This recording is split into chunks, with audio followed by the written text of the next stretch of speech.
Welcome also to the feast where you are loved. To our online viewers, maraming salamat po sa pagpapatuloy niyong pagsubaybay sa ating feast wherever you are, from Luzon, Visayas, and Mindanao, or from all around the globe. At sa inyong lahat po na patuloy na pupunta dito, maraming salamat at patuloy na nagdadala ng mga bagong ka-feast natin. May I see a raise of hands of those who come for the first time? First time, maraming salamat po. Palakpakan po natin sila. We hope to see you every Sunday. Sometimes we're here, but most of the time we're at the plenary hall. Pag hindi po pwede yung plenary hall, dito po tayo sa reception hall. But wherever we are, God is there. God is here. And welcome to the continuation of our series, Table Talks, Recipes of Love, Community Recipes of Love. And Talk 5 na po tayo. At sa Talk 5, ang pag-uusapan natin, church. Siguro, nakadinig na kayo ng mga taong nagsabing, ay, basta ako, magdadasal ako ng diretso sa Diyos. Pupunta pa ako sa simbahan. Naku, marami pang mga ipokrito dyan, pasimba-simba Nag-uuwi naman ng mga koponban mula sa opisina nila, no? Pasimba-simba pa mga ubod na ng mga chismoso. Kaya doon na lang ako sa amin, hindi pa ako magkakasala. Bagamat tama po na mayroon tayong quiet moments with the Lord, solo-solo. Pero sa pagkalahatan, hindi po pwedeng solo-solo ang ating paglalakbay sa Diyos. Una, hindi natin kaya. Ikalawa, ang Diyos mismo ang nagtatag. Church is God's idea. Kagagaling lang po namin ng 3-day retreat sa Baguio. I'm gonna talk more about that later on. At ang biggest take-home ko doon, one of the biggest take-home is this. Our faith journey is never individual. It's relational. Love, Valentine's Day, Lent, love is relational. Saan nakapatong, saan nakabase ang love? Relasyon. Hindi pwede ang love, bumabalik lang sa'yo. Ikaw lang, hindi. Ang pag-ibig lumalabas para sa iba. At yan ang simbahan. Ang pag-ibig na binigay ng Diyos sa atin ay dumadaloy sa bawat isa. Sa sambayanan ng Diyos. Sa simbahan. Kaya pag-usapan natin ang simbahan. At sino ang simbahan? Hindi siya yung bato, yung chapel, simbahan din ang tawag natin doon. That's spelled in English as small c, church. But the big letter C, church, is people. Tayo yun. Tayo ang simbahan. And when we come to the Lord, we come to Him as a church. Let's all stand and let's learn more about this as we pray in the name of the Father, Son, Holy Spirit. Amen. Today, I receive all of God's love for me. Today, I open myself to the unbounded, limitless, overflowing abundance of God's universe. Today, I open myself to God's blessings, healing, and miracles. Today, I open myself to God's word, so I become more like Jesus every day. Today, I proclaim, I am God's beloved. I am God's servant. I am God's powerful champion. And because I am blessed, I am blessing the world. In Jesus' name, amen. Before I read the word, let me declare this with all confidence and boldness. The feast is a place of miracles. Why? Because God is here. And where God is, miracles happen. In fact, our tagline is, welcome to the feast where you are loved. And where there is love, miracles happen. And again, love is based on relationships. That's why when we relate to one another, bringing in our faith, living out our faith, it's the church. And church is God's idea. On Pentecost Day, the church was born. Nung bumaba ang Espiritu Santo sa mga apostoles kasama ang Inang Maria, nabuhay at naitatag ang simbahan. At mula noon, nagkaroon ng mga liit-liit na simbahan. Ganyan nagsimula ang simbahan sa bahay-bahay. Sama-sama silang nanalangin. Sama-samang nagpipira-piraso ng tinapay. Tulad ng sinabi ni Jesus, nung piniraso niya ang tinapay nung huling hapunan, at sinabi niyang, gawin ninyo ito sa pag-aalala sa akin. Yan ang mga unang simbahan. Sa bahay-bahay, sa mga lugar na sila'y nagtitipon-tipon, sila'y nakikinig sa salita ng Diyos, sa Scriptura, at namumuhay ng sama-sama. They do life together. We can read this in the Gospel of Luke, called Acts. Yung Acts po, si Luke ang sumulat. And he describes what the early church did. Let's sing to the word of the Lord and listen to this more. Thy word is a lamp unto my feet,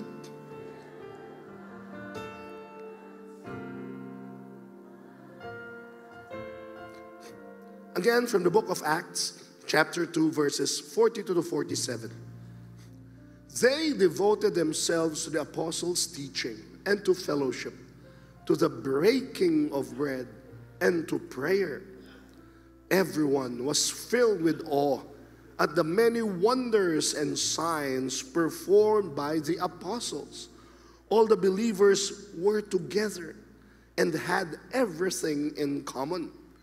They sold property and possessions to give anyone who had needs.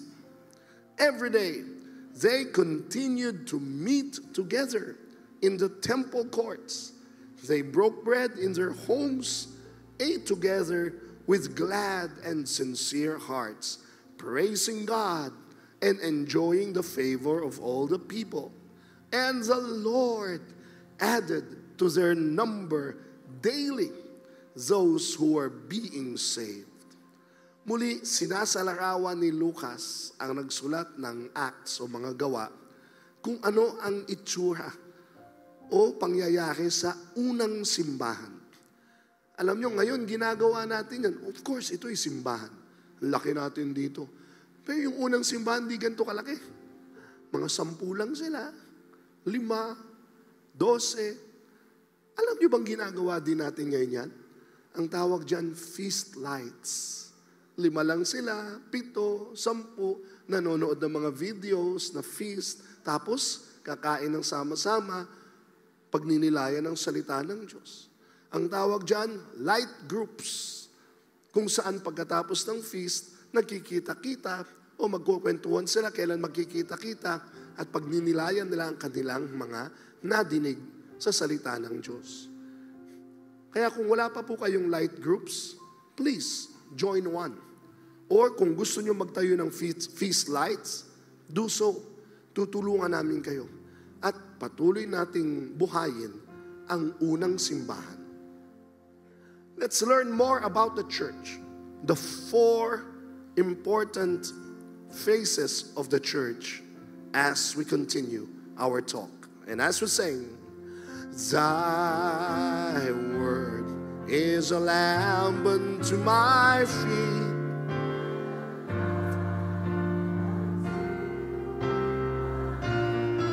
in the name of the Father, Son, Holy Spirit. Let's clap our hands to the Word of God, alive. Bago kayo mo po, sabihin sa katabi mo, tayo ang simbahan. Let's all take our seats. And I'm so blessed because the one who will be giving you this talk is none other than Brother John Ben Rodriguez. Please welcome Brother John Ben. Thank you so much, Brother Alvin. A big hand again to God for Brother Alvin. Amen. Quick question, mga kapatid. Whom among you here have met God and experienced God in a better way through the feast and attending this church? Can you raise your hand? Amen. Thank you. Tapos konting survey pa ulit. Sino dito ang uma-attend na ng feast for 1 year and below? Ayan, palakpakan po natin sila. Salamat. Sino naman yung ma-attend na ng between 2 to 5 years ka nang nag-feast? Taas ang kamay. Ayan, palakpakan natin si Lord. Salamat po. Sino yung mga umaattend na ng 5 to 10 years dito sa feast? Ayan, palakpakan natin si Lord. Sino yung umaattend ng 10 years or more? Ayan, salamat po. And I love that our topic today is about the church. Are you excited? And ang maganda dito, it will be for everyone. Dahil yung mga bagong dating ngayon, yung mga bago pa lang sa feast, mas maiintindihan nyo why we do things a certain way in the feast. You'll learn a little bit more about the bigger Catholic Church. At para naman dun sa mga matatagal na umaattend ng feast, you will get to re-experience and rediscover again our purpose and how we do things. So, di ba? It will be for everyone. Amen? So, let's go back to our reading earlier because we will further discuss it to 4 main points. Hihimayin natin yung binasa ni Brother Alvin on what Luke is telling about how we should do church. And there are 4 things that we will learn today. Number 1 is this. For every church gathering and for every feast, number 1, God must show up in church. Dun sa verse 43, ang sabi dun, everyone was filled with awe and many wonders and miraculous signs were done by the apostles. Can you say that word, awe? Tingin sa katabi, sabi mo sa kanya, awe. Diba? Hindi po yan yung kapag may papagawa sa kanya, nasa na? Hindi yun. Awe is wonder. Awe is being amazed. Sa Tagalog, gusto ko yung word, namamangha. Tingin sa katabi, namamangha ka pa ba sa pagkatao niyang katabi mo? Bakit ka natatawa? Hindi po siya nakakamangha, brother. Nakakatawa siya. Diba? Because usually, kapag madalas nangyayari sa isang tao ang isang bagay, kadalasan when something is experienced often or regularly, it becomes ordinary and normal. It's human tendency. So, konting kwento po. Yung 2-year-old daughter ko, first time niyang sumakay ng kabayo last week sa Baguio. Tapos excited kaming mag-asawa kasi iniisip namin, ano kaya magiging reaction niya? Matatakot ba siya? Matutuwa ba siya? Aalis ba siya? Kasi ayaw namin umalis siya, sayang bayad, di ba? Ang mahal-mahal no. So, excited kami. Pero nung pagsakay niya, nagustuhan niya.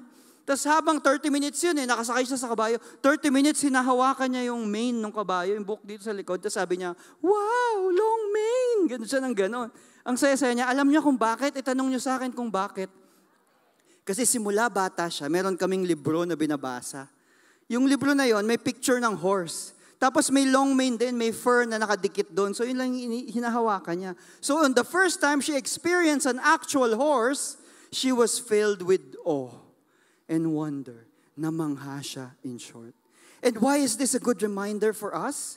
Because sometimes, I know, lalo na yung mga, di ba, 10 years or more, tinatanong ko na nag-feast. Minsan masasabi mo, bakit ganun, Lord? Nung mas una kitang nakilala dito sa feast or sa pag-attend ko ng church, mas ramdam ko. But parang ngayon, wala na akong nararamdaman, Lord. And it's a reminder that when we come here, it's not about us doing things for God like, Lord, I will serve you. Lord, I will give to you. And that's all good. But when every time you come here at church, your first approach to God is this. Lord, how can I receive something from you today? Lord, how can I be filled with awe and wonder? That's what makes our church a different thing, rather just a club. Di ba pag club, ganun din, nagkikita-kita din kayo. Or an NGO. It's what makes us different. This distinction is our bold claim that the God of the universe walks in our midst, touching, healing, and blessing us. Because the feast is not just an event. The Mass is not just a program. It is an actual place where you get to meet God. Amen? Tingin sa katabi. Na-meet mo na ba si Lord dahil sa Kanya? O yung kalaban ni Lord ang nakikita mo sa Kanya? Sana si Lord naman, di ba? So, every time you're at feast, every time, actually, even if you're at Mass, it's a chance to encounter God. Di ba yung iba sa atin, so sobrang kabisado na natin yung nangyayari sa misa, kahit yung sinasabi ng pare, alam natin, di ba? So, okay lang naman yun, pero you must always put yourself in that position na, Lord, you will show up here even in this Mass. For those of you who are not familiar, the Catholic Church believes na yung communion natin is the actual presence of God. Because some Christian denominations, ibang born-again churches, meron din silang communion eh. May kaibigan ako noon, may communion sila. Tapos meron pa silang maliit na baso, may grape juice. Sabi ko, iba sa inyo, may pa-juice. Sabi ko, pero in the Catholic Church, we believe that our communion is special. You want to know why? Ask me why. Because of transubstantiation. Again, transubstantiation, spell. Diba? Ibig sabihin, we believe that when the priest lifts up the host, it actually becomes the actual flesh and blood of Christ. So imagine, kung meron kang ganong awe and wonder as you approach communion.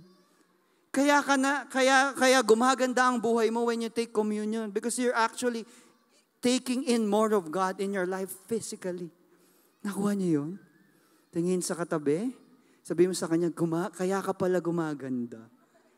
Dahil attend ka natin dito. Amen? And with that, I like to declare that we consider the feast a place of miracles. Amen? Has miracles happened in your life here? Amen. And we're happy that it's happening here. Konting kwento lang po ulit. Nung pandemic, di ba, di puro online nga. So sobra naming na-miss mag-asawa na mag-feast. Tapos nung FeastCon 2023, medyo hesitant. Nung pa-attend na ako, alam ko na sinasabi ko na kay Lord, Lord, alam mo naman, may 3-year-old akong anak, di siguro kalahati nung time na nasa FeastCon ako, nag-aalaga naman talaga ako. Dahil may batang maliit, sigurado naman, hindi naman ako makakapakinig masyado, pero okay lang, Lord, I want to be there. Because I know you will be there. So may konti akong tampong ganon. Tapos ito naman si Lord, nagparamdam. Alam niyo yung part nung tinaas yung Blessed Sacrament, yung exposition? Pagpasok ko pa lang sa room, dala ko yung anak ko, nandun na yung asawa ko, pagluhod ko, sobrang naiiyak na ako. Tapos alam niyo, di lumuhod na ako, iniyak ko na. Alam niyo yung iyak na ugly cry? Diba? Yung iyak na normal, yung gano'n lang. Gano'n. Yung ugly cry, yung gano'n na, yung, diba? Yung sa Tagalog, nagtatangis. Sa English, weeping. So I was crying like that. There were tears coming out from my eyes. There were tears coming out of my nose. There were tears coming out of my mouth. But after that, I just let the Spirit move. Pati asawa ko umiyak din. Yung anak namin takang-taka. Ano kaya nangyayari sa mga magulang ko? So, and I just felt the presence of God, and it reminded me that every gathering, every mass, every feast is a place where the supernatural power of God comes in our midst. Amen? Amen. Number 2 is this. Our souls must be nourished. If we go back to the passage, nag-set sila ng outline like what Brother Alvin is saying. May outline sila on what should happen in church. Ang sabi doon, Acts chapter 2, verse 42. They devoted themselves to the apostles, teaching and to fellowship, to the breaking of bread and to prayer. And 2,000 years later, we're still doing that. The breaking of the bread happens in Mass. Prayer and worship happens during a worship session. And what I love about the feast, and I think it's one of our gifts, is that at the feast, we preach about how to live life from a God perspective. Amen? Question. Meron ba dito sa inyong nagkaroon ng wisdom and guidance sa finances nyo dahil nag-attend kayo ng feast? Taas ang kamay. Meron? Meron ba ditong nagkaroon ng linaw kung paano niya ayusin yung relationships niya dahil sa pag-attend ng feast? Meron? Ngiti na lang kayo. Amen. Meron ba ditong may breakthrough na gusto sa career and may guidance na kailangan na nakuha niya somehow by attending the feast? Meron? Amen. And I believe that bakit ganon tayo dito sa feast? Bakit ba gusto natin na practical yung preaching natin? It's because we believe that the spiritual life of a person is closely intertwined with our financial life, with our physical life, with our emotional life. Kabit-kabit po yan. At naniniwala kami na kapag sinunod mo yung Diyos sa spiritual life mo, dapat tumatagos sa ibang aspeto ng buhay mo. Bakit? Kasi pag tumagos yung pagpapala at pagkilos ng Diyos, hindi lang sa spiritual life mo, sa ibang aspeto ng buhay mo, di buong buhay mo magbabago. Amen? Tingin sa katabi, mukha bang nagbago na siya? So, just to share a success story, if you remember, last July 2023, we had a series, What Matters Most. And one of the talks there was about finances. Ako po yung nagbigay nun. At ito yung main points natin. spend within your means, support others sustainably, seek help when needed.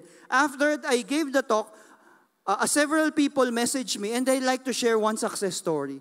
Let's call this person Charlie. So itong si Charlie, nag-message sa akin, bro, I heard your talk about God and finances. It has compelled me. Bro, meron akong mga utang. Gusto ko ng tulong. Paano ba ang gagawin? So sabi ko, sige, let's set up a Zoom meeting. Bago tayo mag-meeting, ihanda mo lahat, ilista mo lahat ng utang mo. Kung saan ang galing, magkano interest, let's find the strategy. So meeting day came. Lista kami lahat, compute kami lahat. The total debt was about 3 million pesos. 4 credit cards maxed out. May isang personal loan, about 10 to 15 online lending apps maxed out lahat. So we were computing a strategy.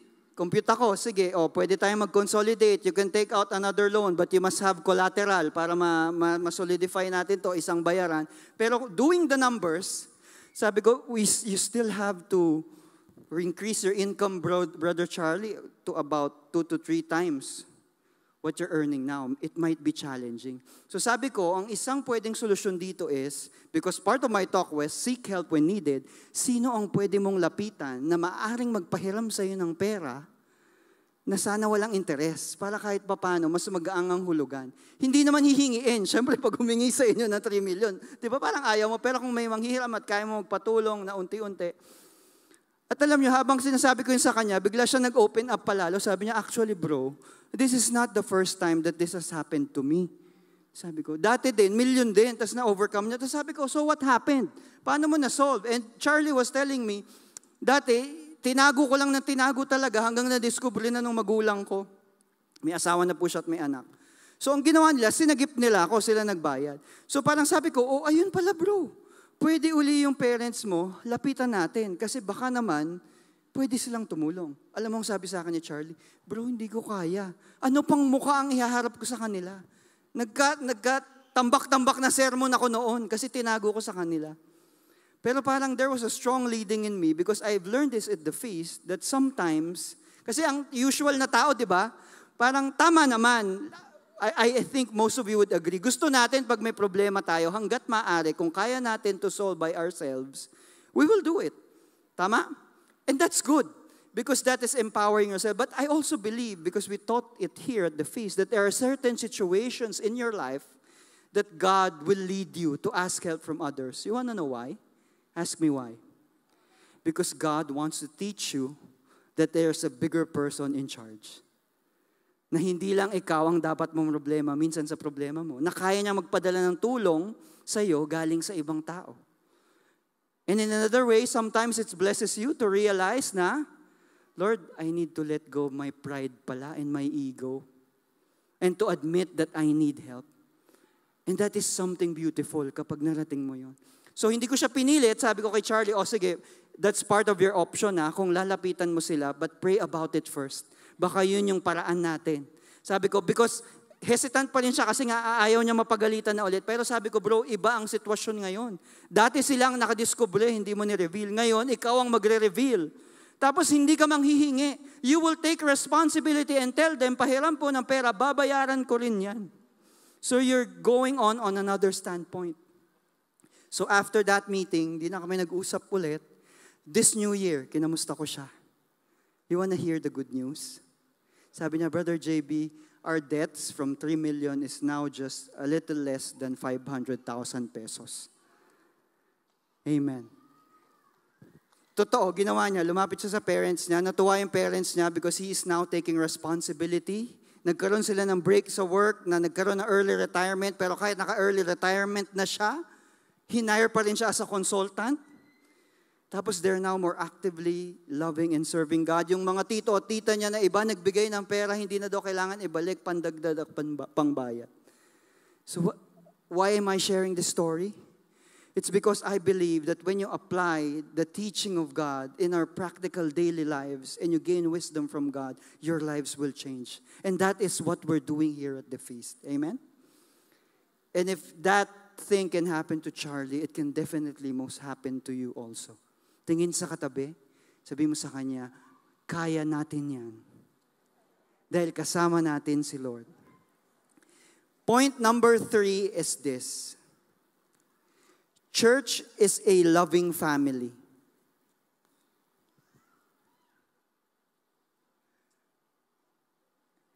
Verse 44 to 45, it says there, all the believers were together and had everything in common.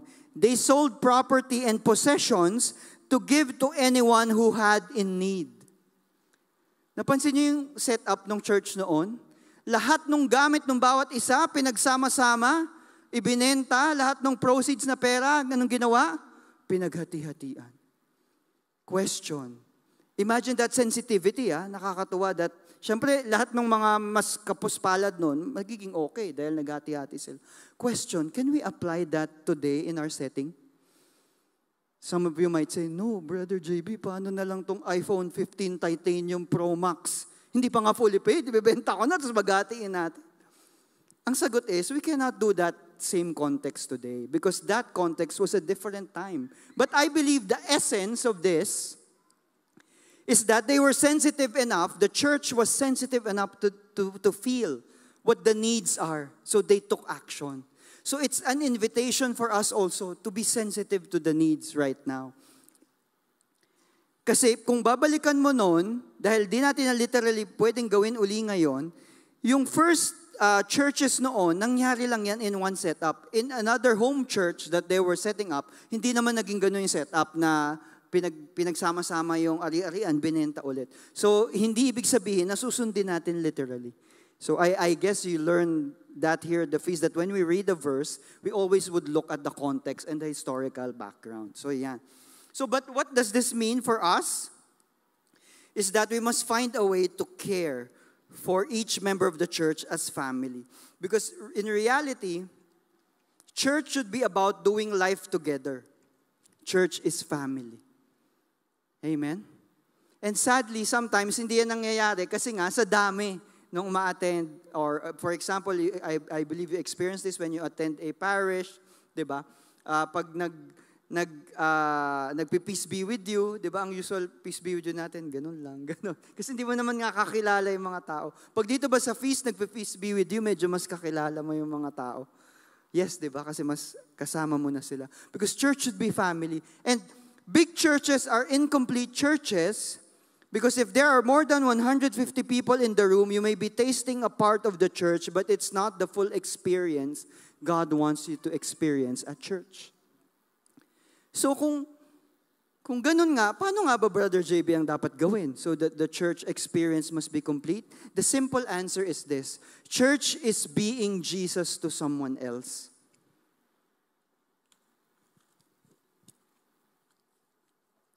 So, the simple act of listening to a friend who is in need, probably heartbroken yung kaibigan mo, pag lumapit sa'yo, pakinggan mo.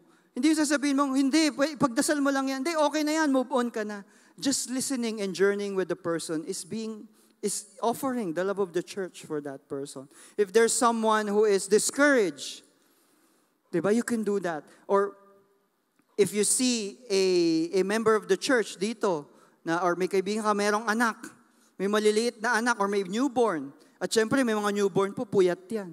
If you could just offer them, while you are doing something, we will carry the baby, or we'll take care of the baby, we'll look after the baby. Naku, napakalaking tulong po. Kasi, kailangan nila ng karamay. Nakuha nyo? Tingin sa katabi, sabi mo sa kanya, dadamayan kita. Hawakan mo yung kamay niya para mas magising pa siya ng konti. Sabi mo sa kanya, friend, dadamayan kita. Lalong-lalo na sa kainan. Diba? Hindi na kailangan pilitin. Pag, damayan mo naman ako, may buffet. Go! Ganun agad yan. Church is actually doing life together. And kaya nga po, I would like also to take this opportunity to honor our leader, si Brother Alvin Barcelona. He leads our Feast Bay Area District. Magaling po siya mag-preach, magaling siya mag-lead, but what I really love about him is that how he takes care of us as like a family. Nung nagpunta po kami sa Baguio, nagkataon, birthday din ng asawa ko, so he organized a surprise para po sa asawa ko. Ito po yung picture. Ayan po, yung aming light group. Tapos ang nakakatuwa niyan, yung kwentuhan, yung tawanan, hindi natapos doon sa restaurant. Pagbalik sa hotel, sama-sama kami lahat doon sa isang hotel room. So imagine kung gaano kagulo at gaano kasaya yun. Andun lahat ng bata, may gumagapang-gapang na lang iba sa sahig. Tapos nagkukwentuhan kami. Tapos ang topic was, parang i-honor si Athena dahil birthday niya. Say something good about Athena and your funny memory about Athena, my wife. So nakakatawa, sasabihin pa nila, nung nalaman ko nga na si Athena yung mapapangasawa ni John Ben, beauty queen, hindi ko alam kung ano nakita ni Athena kay John Ben. Mga ganun, nagpapatawa pa sila. So sobrang saya namin. We were doing life together and it was so beautiful. Dahil itong mga taong ito, kasama po namin every step of the journey. Kami po nila, Brother Odi, Brother Didoy, JC, Tony, mga single pa lang hanggang nagka-girlfriend, hanggang sa naging engaged, hanggang kinasal lahat, hanggang ngayon may mga anak na lahat na maliliit. Hanggang eventually, I believe, lahat kami magiging lolo at lola na. Pero magkakasama pa rin kami dito at church, doing life together. Because it has given a profound impact in our lives. Amen? Can you look at the person beside you? Sabihin mo sa kanya, magkasama tayo dito. Hanggang maging lolo ka na. Or hanggang maging lola ka na. Amen? So, to explain further our approach at the feast, so the feast, if you have been noticing, we've been opening new locations. Feast Asiana. Soon we'll be opening one in Binondo. Because the feast must grow bigger and smaller at the same time. So kailangan natin mag-reach na ibang location, pero smaller at the same time because we expand by multiplying feasts around the world, but we also shrink by building small groups and feast light and light groups. Kasi that completes the experience. You attend this big gathering and after that, you have a closer group that can pray for you, that can listen to you through the LGs. Soon po mag-release din kami ng mga guidelines on how you could join an LG in case you don't have one yet. And the idea is, kung at least more than 1 year ka na attending the feast, try to pray about it. Maybe God is already inviting you to be part of the ministry, or part of an LG. So pagdasal nyo na po because we really need workers in this harvest para po meron kaming kasama in proclaiming the love of God. So within the large feast, we build light groups of 5 to 15 people, yun po yung LG, that meet each week for prayer and sharing. We also have feast lights that are like mini feasts that gather in homes, offices, schools, prisons, and cafes. Ito rin po pagdasal nyo, kung gusto nyong dalahin yung feast experience, probably sa work nyo, or probably sa group of friends nyo, you could do a feast light. So simple lang po yung feast light. Kung ano yung talk dito, ipapalabas nyo lang doon, tapos after that, mag-sharing kayo. Parang ganun po in a nutshell. So that's another, kasi you might be asking, paano yun, Brother JB, kung di naman ako marunong mag-preach? Basta marunong ka mag-invite ng mga tao, you can make it happen. That's why, nakakatuwa po, dahil di ba nga, I'm bound to explore and create a feast in Binondo, na-discover ko, meron po pala tayong Feast Light Binondo. At umattend sila ng Feast PICC about 3 weeks ago. It was headed by Brother Jerwin Dama and they have been doing it for 8 years already. Alam mo, sobrang close nila, nakakatuwa kasi nag-gather sila dahil may isa silang member na galing abroad na umuwi. So they must be together and celebrate. They have been there together for 8 years, praying for each other, guiding each other, and loving each other. That is what church is all about. Amen? And we invite you to do the same. Pray about it. Maybe God is inviting you to open up something or to serve Him in a greater capacity. Amen? So for point number 4, let's all welcome back Brother Alvin Barcelona.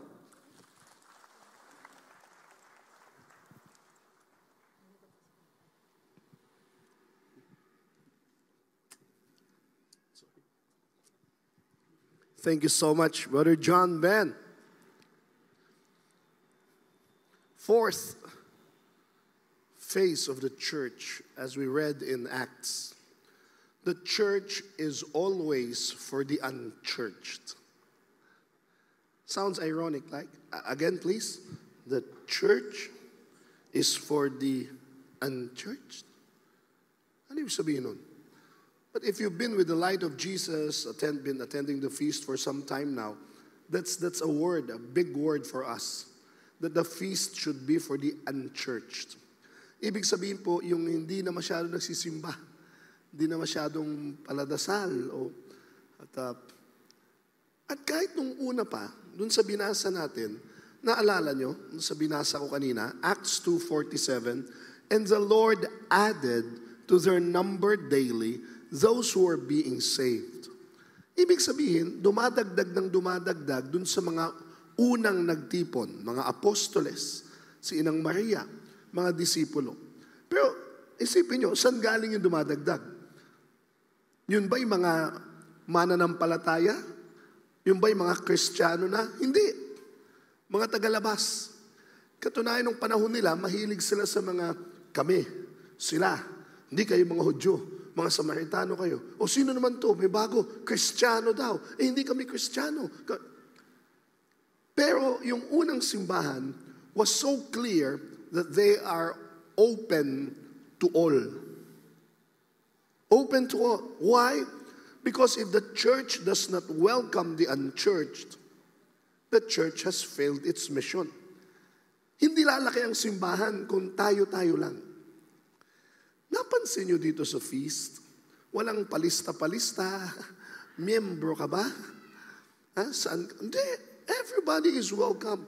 Some of you have been here, for 10 years now? Kasama pa yung pandemic. Some of you may have been here for 2 years. Some of you just came in. Well, guess what? Wala pong entrance fee dito at walang registration at wala. This church of God is open to all. Because if we start closing our doors and declare for members only, that's where the church will start dying. No, the church should not be an exclusive gym for only those who are holy and healthy and religious. Hindi po. Ganyan kasi yung mga panahon noon ng mga Hudyo na maraming bawal. Hindi kayo pwede. Bago kayo makapasok dito, dapat ganito, dapat ganyan. Naalala ko ng mga early years ko na preacher, ang daming na-iskandalo. Sabi nila, bakit preacher yung mukhang addict na yan? Tapos kakanta-kanta pa ng mga Ray Valera, ng mga rockista ako noon eh. Bakit nakapasok dito yan? Alam niyo bang katakot-takot na justification ang ginawa ni Brother Bo Sanchez sa akin? Dahil mismong yung mga tagaloob at kahit tagalabas na yung iskandalo. Uy, sabi mo nga dyan sa bago mong preacher, magpagupit. Pero sabi ni Brother Bo, sabi ko kay Brother Bo, sabihin mo lang, magpapagupit na ako. Alam mo sabi ni Brother Bo sa akin? Alam mo, mula nung naging preacher ka dito, mas dumating yung mga mas mukhang adik at yung mga nakita nila may pag-asa sila. Are you getting that? Odi Villarasa, our preacher in the morning session with Brother Bo. Do you know that he has a tattoo? Now, I'm not saying na magpahaba kayong lahat ng buhok, hindi naman bagay sa inyo, o magpatattoo kayo. No, I'm not saying that. But aren't you intrigued? Na wala tayong masyadong strict rules, and that we're ordinary people here because we are ordinary people. And so that people can see na, pwede pala ako? Lalo na pag ang unang pakilala sa amin ni Brother Bo sa Kerygma Magazine, yung mga bago niyang preachers 20 years ago, bago kami noon, ay hindi dahil ako ay ganito, 20 years na ako noon, by then 10 years na akong religion teacher, at ako ay speaker. Hindi niya ako ganun pinakilala. Pinakilala kami ni Brother Bo sa aming mga kahinaan, sa aming mga nakakahiyang nakalipas. Ganun niya kami pinakilala. Bakit, bro? Kaya naman niya pakikilala mo kami. Si Brother Alvin na dating ganito, si Brother Obet na dating, kaya naman niya harap kami tapos yung mga kahihiyan namin Sabi ni Brother Bo, kasi pag nilagay natin sarili natin sa pedestal at tayo yung mga banal at matataas, sasabihin ng mga tao, hindi ako bagay dyan. Hindi ako para dyan. Masusunog ako dyan. Samantalang pag pinaposisyon mo ang simbahan, ang mga leaders nito na vulnerable, you will invite outsiders.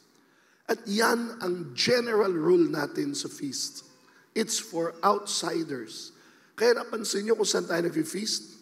Sa mall, sa function halls, sa PICC. We should do our religious gatherings in church, right? Kaya noon, nahirapan din tayo kahit yung simbahan. Akala born again tayo. Bakit? Ay, yung mga gatherings natin nasa mga secular places. Pero pati yung simbahan nakitang, oo nga, you go where people are. You go to neutral places.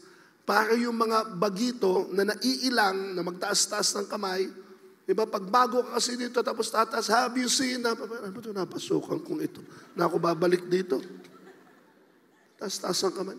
Samantalang pag nakita mong bago ka dito, taas-taas ang kamay, worship, talon-talon, okay yan sa atin. Pero pag un-church ka, bago ka dito, ang weird. Tapos biglang may pumasok na preacher, long hair, kumanta ng may balera. Abay, mga siraulo din pala yung mga nandito. Abay, kumakanta ng mga secular. Pwede din pala. Are you getting that? Are you getting what I'm saying? If the church becomes so rigid, nung bago ako nagpipreach, talagang sinasabi ko, God is a God of mercy. Balik kayo sa Kanya. Lahat tayo nagkamali, lahat tayo sumablay. Balik kayo sa Kanya. Yayakapin niya kayo. I was speaking about the prodigal son. Are you listening? Pagkatapos sumagtok noon, may nagsalita sa akin, matagal na sa simbahan. Yung bang mga taong simbahan? Well, hindi masama yun, ha? Mga tapat yun na naglilingkod sa parokya. Okay yun. Praise God for them. Pero may isa nagsabi sa akin, ikaw, Brother Alvin, masyado mong pinadadali yung paglapit ng tao sa Diyos. Dapat sila mahirapan, magsisi. Mangiti lang ako. Pero gusto kong sumagot, bakit? Kailangan bang pahirapan natin ang mga tao na lumapit sa Diyos? Kailangan ba nating patulayin sa alambre, pakainin ng apoy? Samantalang si Jesus, siya ang pumunta sa tao. In fact, mula pa talk 1 itong table talk, siya na sinasabi natin, ang utos ng Panginoong Jesus, Great Commission, go and make disciples. Sabihin nyo nga lahat, go. That's a very powerful word. Sabihin nyo, go. Sinabi din ni Jesus, come. Come to me, all of you who are weary, and I will give you rest. Okay? Pero nung inutusan niya mga apostoles at inutusan niya tayong lahat, represented by the apostles, anong sabi niya? Come? No. Go. Bakit? Anong sabihin ng come at go? Sinabi ko sa inyo eh. Pag sinabi kong come, ano ibig sabihin? Come. Ito, brother, pakita natin. Para makita nila. Brother, come. Come, brother. Come. Oh, walang script to, ha? Hindi ko kilala to. Come, brother. Come. Come, brother. Palakpakan natin si brother. Brother, anong pangalan mo? Ricky. Ricky? Oh, where are you from, Ricky? Navotas. Navotas. Akala ko from Canada. You have the accent there. You got me a while ago there. Taga Navotas po. Matagal na po kayo. Matagal na po. Naaya po nila kayo dito. Sister. Sister nyo. Yeah, mga brother. Oh, thank you. Thank you. How do you feel being up here? Okay lang. Medyo magandang experience ko rito eh. Dati... Ito ngayon po. Ngayon nasa taas kayo. Medyo mas maganda si kasama kayo. Pero hindi ba kayo nabigla na ngayon? Hindi. Hindi ko na-expect din na pupunta ako sa stage. Pero dito po sa pagpasok sa feast, kamusta po ang inyong experience? Mas na-excite lagi ako. Minsan na Tuesday pa lang, gusto ko na Sunday na. Tsaka nauuna ako sa kanila eh. Minsan 11 pa lang, naka-ready na ako eh. 12:30 kami maalis, late na. Navotas, no? Maraming salamat at nawa, marami pang taon na tayo magkakwentuhan na Ricky one of these days. Ha? Yes. Okay, thank you. Thank you. Palakpakan po natin si Ricky. Thank you, Ricky. Pinakita ko lang po sa inyo, pero ang ganda, nagkakwentuhan tuloy kami. Mag-textan nga tayo mamaya, Ricky, ha?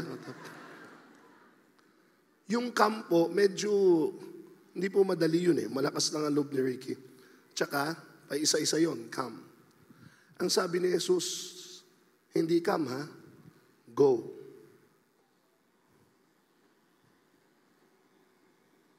Go. Pag sinabi mong go, ako ang bababa. Uy, kamusta ka na, Ricky? A little more comfortable because it's I who went to him. who met him where he is. And I could go to more people. Are you getting me?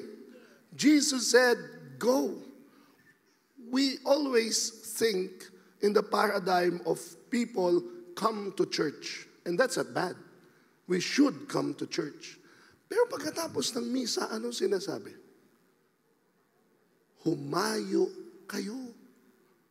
Lumabas kayo. Pati si Pope Francis, yan ang sinabi niya. Nagsimba tayo, nagtipon tayo, very good. Pero hindi para dito na tayo tumira, dito na tayo magkumbaya, my Lord, at dito na tayo sama. Hindi! Nagtipon-tipon tayo para tayo pahayuin. At tayo pumunta sa mundo. Kwento ko sa inyo ha, itong linggong lang ito, nako, grabe, this is not for the faint of heart. Huwag niyo po akong gagayahin. Pero itong linggong ito lang, pakita natin, brothers. I mentioned to you, 3 days po ako nag-retreat kasama ng lahat ng builders sa Light of Jesus family. Ako po'y kinakatawan ko ang lahat ng mga FISA Provincial, Luzon, Visayas at Mindanao, outside of Mega Manila. Kasama ng mga Mega Manila preachers at mga international, umakyat kami ng Baguio. Ilang araw? 3 days. Si Father Albert ang nagbigay. Blessed na blessed kami dyan. Sama-sama may tumanggap kami. Yan ay Thursday, Friday, Saturday. Sunday, nag-launch ng first feast conference sa Baguio City, attended by more than 1,000 people at the Baguio Convention Center. Kami ang umakyat, tayo ang umakyat sa Baguio. Dinala natin ang feast conference na natikman natin, nakita natin sa SMX, sa Cebu, sa Davao, sa North Luzon. Matagumpayan at taon-taon na natin gagawin yan. Target natin next year sa Bicol naman, South Luzon. Tayo ang pumupunta. Linggo yan. Lunes, pahinga lang ako dahil wala akong boses, nagkasakit ako, nagpapagaling pa ako. Martes, nag-launch po tayo, ng Christian Life and Peace Education Program sa mga mag-aaral sa ating paaralan sa Barcelona Academy. Sa senior high school, wala pong Christian Life or Values Education Curriculum sa DepEd. Hindi po natin sinisisi yun kasi pero, sabi ko, hindi ako pumayag dyan.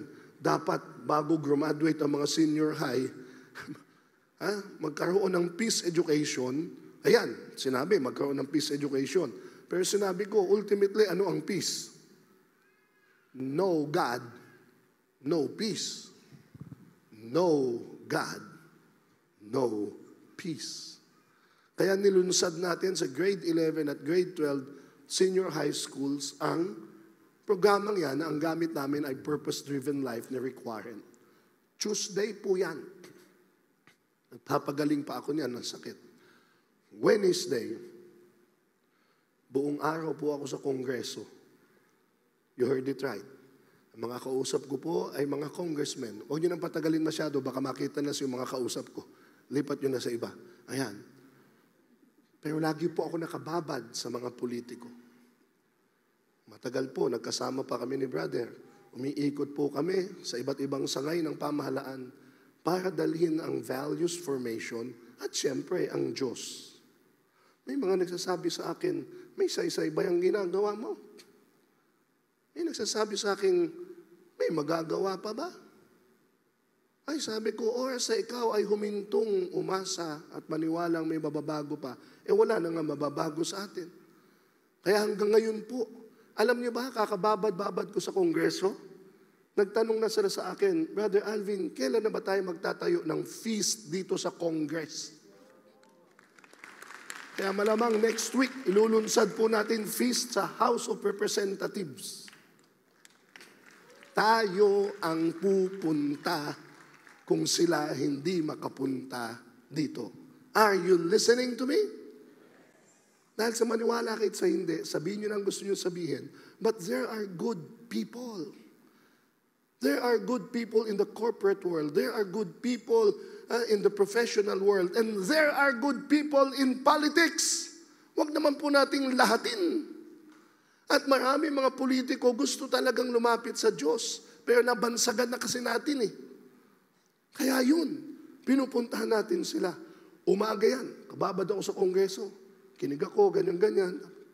Gabi, I was with 100 of preschoolers. Gabi, no? Congressman kausap mo sa umaga, sa gabi, mga 3 years old, 4 years old, kumakanta naman kami ng This Little Light of Mine, I'm gonna make it shine. You bring God outside from the most formative years. Doon palang simulan mo na. 2 gabi namin ginawa yan sa dami ng mga mag-aaral. Kinabukasan, grade 1, 2, and 3. Hindi mo naman madala lahat dito yan. At baka, although may awesome kids tayo, but we bring God where people are. Go and make disciples, no matter the age, no matter the color and the color. Pagkatapos yan, pag ginawa ko, Huwebes yan, Biyernes, Sabat, lumipad na ako ng Cebu.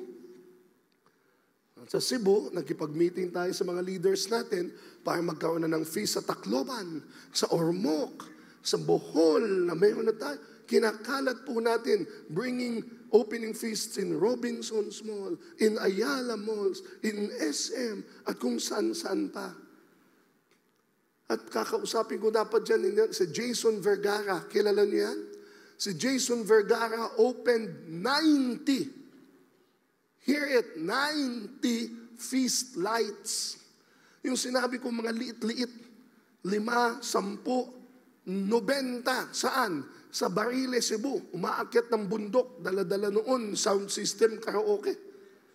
Mga estudyante, iipunin niya after school hours, pupunta sa lumang chapel. 90 ganun, grabe. Yan ang mga kausap natin. And then gave a talk to our kingdom builders there. Mga negosyante naman ito. Minsan din, binansagan natin, puro kayo pera, puro kayo negosyo. Hindi totoo yan. Ang mga negosyante, gusto din nila na maging kabahagi sa kaharian ng Diyos. Minsan wala lang lumalapit. Minsan di lang sila bibigyan pagkakataon. So we gathered them and now they pledged at least 1,000 a month to help the feasts in Visayas. Ang dami nila. Biyon nyo, kung kayo lahat yan magpe-pledge, gabi. Ha? Baka susunod, sa Luneta Grandstand na tayo, kulang pa. Ayan po, kailan natapos yan? Kaninang maga, alas 6. Kagabi, madali, at kaninang alas 6, gumising na kami, at lumipad na ako sa airport, at pagdating ng alas 11:30, diretso na ako dito sa feast. Eto na ako ngayon sa inyo. Yan ang kwento ko linggo-linggo. Huwag niyong gagayahin. Kaya patingin ng BP ko. But I take seriously what Jesus says. Go. Go. Go to the children. Go to the adults. Go to the poor. Go to the rich. Go to the powerless. Go to the powerful. They all need Jesus. Walang iiwasan. At yan ang simbahan. Kaya nung una pa man, nadagdag sa kanilang bilang dahil lahat ay kanilang niyayakap. Everyone is welcome. Yan ang sabi ni Pope Francis. Instead of being just a church that welcomes and receives by keeping the doors open, let us try also to be a church that finds new roads, that is able to step outside itself and go to those who do not attend Mass, to those who have quit or are indifferent. Ay, hindi na nagsisimba yan. Lalo mo nga puntahan. Hindi na nagdadasal yan. Lalo mo nga kaibiganin. Hindi iwasan. Why? Again, Pope Francis, the church must be a place of mercy, freely given, where everyone can feel welcomed, loved, and forgiven. Kaya sabi ko sa inyo, nung bago ako sa feast o sa charismatic noon, ang dami na iskandalo sa itsura ko. Ang mga dala ko pa, banda ko, na mga rockista, tapos biglang nag-worship. Feeling nila, dapat may itsura, dapat. Nakalimutan ng mga kritikong ganon na si Jesus. Kanino pa pumunta si Jesus na siya nandito? Lagi niya sinabi yan, sa may magaling ba? O sa mga may sakit? Sino mga naging tropa niya? Mga mangingisda, tax collector, prostitute, sinners, and drunkards. Di ba sinabayan pa niya, bakit But Pope Francis is now mouthing that. Christians have the duty to proclaim the gospel without excluding anyone. Alam niyo, tayong simbahan, unfortunately, lalo na sa Western world, we are known for our do's and don'ts. Kaya ayaw nilang magsimba, panay bawal, panay dapat, ganito, ganyan, ganyan. Totoo naman. Dapat naman may mga rules. Dapat naman may mga batas. Sinusunod, salita ng Diyos. Pero more than the do's and don'ts, we Christians, we the church, should be known by our love. If the whole world will know how we love one another, the whole world will be Christians. Ang nakikita, magkikondinahin tayo niyan. Sasabihin niyan, makasalanan tayo. Kaya kaya namamatay po ang simbahan. Hindi ang simbahan, pero ang mga lugar sa ibang bansa, dahil ang tingin nila sa simbahan mapanghusga. Kaya ano sabi ni Pope Francis? Instead of seeming to impose new obligations, they should appear as people who wish to share their joy. Pakita muna natin ang galak. Mga kaibigan natin, mga born again. Pero anong sabi nila? Kaya daw na pupunta yung mga Katoliko sa born again kasi daw, mas masasaya doon. Ngayon na-discover nila yung feast. Pwede palang maging masaya sa Panginoon. Pwede palang open. Pwede palang. Let us first share the joy. Kaya nga lagi ko sinasabi, bago sorrowful, may joyful. Kaya we want to be joyful here at the feast. It's not to say we will not go through sorrowful. No, may Lenten season nga tayo eh. But we should be known for our joy. Be known for our compassion. Be known for our hope. Because we should point to the horizon of beauty and who invites others to a delicious banquet. Kaya nga feast, ang lahat ay inaanyayahan. Pinapaalala sa atin, kailan ba namatay si Jesus?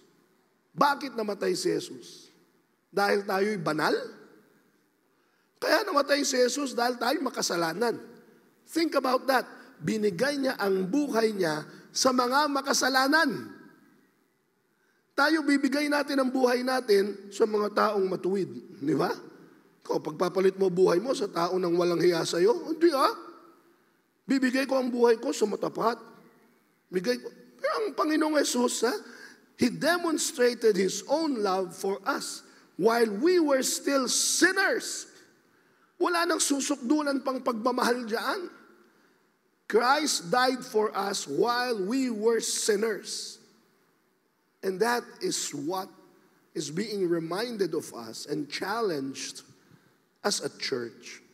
Tayo ba'y mapangyakap at mapagtanggap? Lalong-lalo na doon sa unchurched. Yung mga nakalimot, yung mga namumroblema, yung mga naligaw. Yun ang pinupunta ni Jesus. Iniiwanan niya ang 99 para sa isa. I just have to qualify. Everybody is welcome to the feast.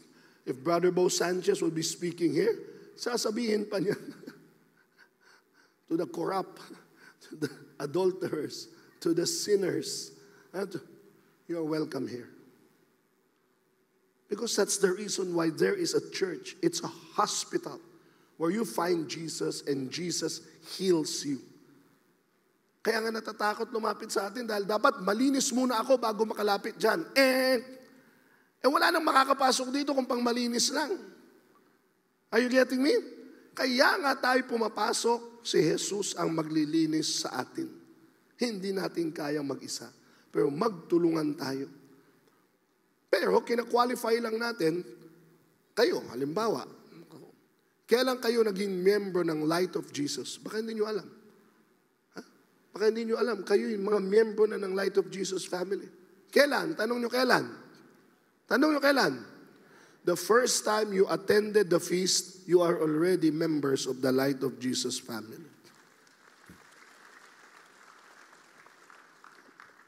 Yun siya. But once you go deeper, at sana nga, no? Yung kayo nandyan, makinig every Sunday, that's fine with us. Wala naman check attendance eh. But if some of you, or a good number of you, gusto ko na mag-serve. Oh, ayan, gitara na, serve na sa labas. Ayan. At pag tumataas yan, dadagdag na tayo ng dadagdag ng formation.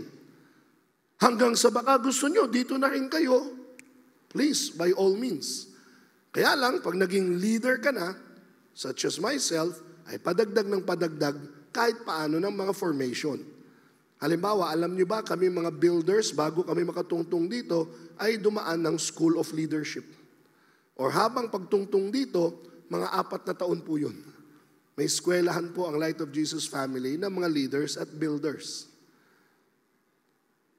At yung mga marami sa ating mga builders, nagtatapos po ng MA in Theology sa Don Bosco. Ayan, baka kasi balik nyo sa akin, Brother Alvin, lahat pala pwede. Next week, ako naman mag-preach. Kaya sabi ko lang po na, diyan pwede lahat. Pero pag gusto nyo umaakyat-akyat doon, welcome, please, palitan nyo ako dito balang araw. Pero habang tumataas po, may dadaan ng mga formation. Are you getting me? Medyo may mga ipapasok na tayong mga quote-unquote formative procedures. Okay? Pero kayo tayo dyan, pag umupo dyan, tabla-tabla lahat. Because everybody is welcome to this place of miracles. Please stand, and I'm going to give you the last message that God is showing up today to perform miracles in your life. Every time you're here at the feast, miracles happen. Ako lang nagulat, kahit ako bumabiyahe ako sa Cebu mula kahapon hanggang ngayon, alam niyo ba nakabukas tayo ng isang bagong feast light na naman? Alam niyo na yung feast light, no? Kahit 5 lang kayo, manonood lang kayo ng video, tapos pagkikwentuhan niyo yung video, feast light na yun. Alam niyo sino nagbukas ng feast light habang ako'y bumabiyahe? Ha? Tanong niyo sino? Si Heidelin Diaz. Kulit ng kulit sa akin, ninong po ako niya sa kasal. Wala pong feast light dito sa amin, sa Rizal. Walang feast. Gusto ko po, may 10 akong trainees. Daming tinuturuan yan ng weightlifting. Malayo po. Kaya nga, go. Malayo po para sila pumunta PICC. Dito nag-feast si Heidelin. Hindi po sila makapunta. Gusto ko sana may magtayo ng feast live. Hindi po madali magtayo ng feast live ang tawag dito. Kailangan mo venue, babayad ka. Hindi po madali ito, babayad tayo sa PICC, may mga banda ka. Kaya meron tayong feast light, video lang. Kaya sabi ko sa kanya, Heidelin, hindi feast live ang kailangan mo, feast light. Paano po yun, Ninong? Tinawag ko lang yung ating feast light coordinator, by messenger lang ito. Kahapon at hanggang ngayon, Ninong, salamat po, may feast light na po kami.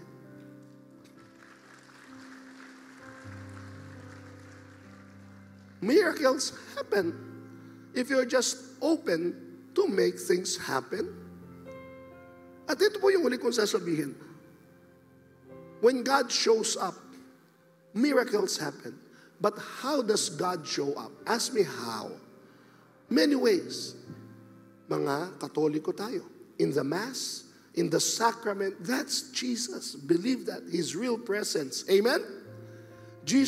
God shows up in the worship. God shows up in His Word. Amen? God shows up, but listen, God shows up by each of you or through each one of you. Yun lang nag-show up ka ngayon, tulad ni Ricky. Pwedeng ikaw ang magamit ng Diyos eh. Tama, pinakyat to si Ricky, wala naman sa plano, pero na-inspire kayo. I always get that. Kanina, nagbe-breakfast ako sa Cebu. Breakfast lang ako doon, biglang may lumapit sa akin, Brother, salamat po, kilala kita, Brother Bo Sanchez. Hindi po, Alvin pa sila. Bibiro lang. Hindi, alam ko kasama si Brother Bo Sanchez, pero nakikilala kita, turned out, board member siya ng Siargao. Nasa isang congressman siya ng Siargao. At yun, ang plano-plano na kami. Ganun lang. Punta ka ng Siargao, ganito, ganyan. Sometimes you just show up and you represent God and things happen. Ito lang, pagdating ko ngayon dito, nakasalubong ko lang siya, Brother Alvin. Ay, ano po yun? Talagang sinadya na makita kita. Kasi namamblema po kami sa school namin. Alam ko po, may school kayo. At pagdasal niyo po ako. Pinagdasal ko siya sa tapat ng CR. You just don't know where and when. But when you show up, things happen. At nung pinagdasal ko, sabi niya, Brother Alvin, ano ginawa? You just don't know who you will bless just by showing up. And I don't even need to be here. Kahit na nandiyan lang. So continue to show up and God will show up through you. Tingnan mo yung katabi mo. Tingnan mo. God showed up today because he showed up.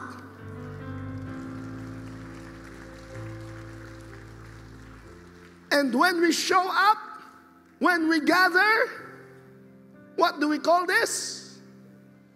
The church. Where God is present, loving and serving one another. Come, church. Let God show up today by our love for one another. In Jesus' name.